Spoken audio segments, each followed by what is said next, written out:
Let's talk about FICA taxes. I know you're excited. You can see it. Oftentimes people say, yeah, that's one of those line items that I see a deduction on my payroll or my paycheck on a weekly or biweekly basis, whenever you may get it. But what exactly is it and what does it do?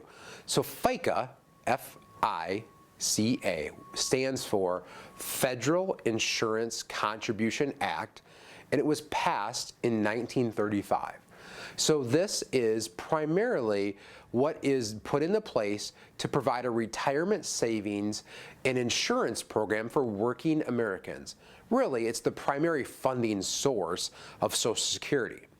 So you have, out of your pay, basically 6.25% in 2022 coming out for Social Security, and then 1.45% of your wages for Medicare.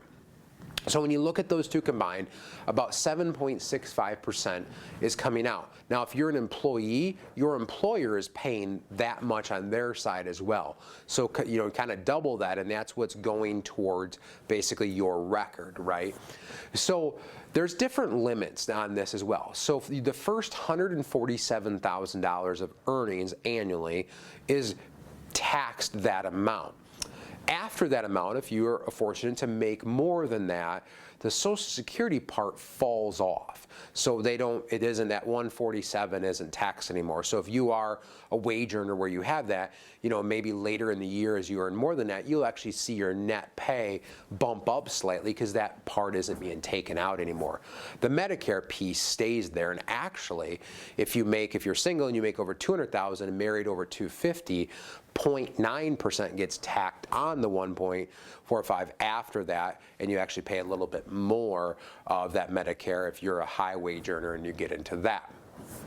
Now, some folks I shouldn't say that. It may be exempt from having to pay these.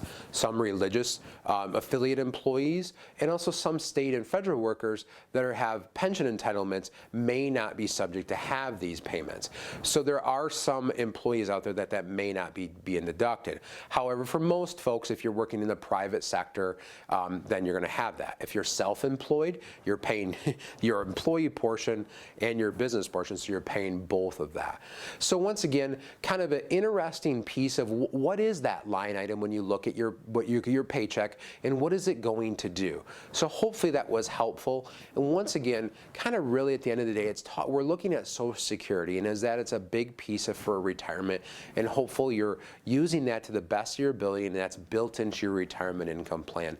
If you have questions about any of this or need help with your retirement income plan, we'd love to talk to you for a free, no obligation visit here at Centennial Wealth Advisory.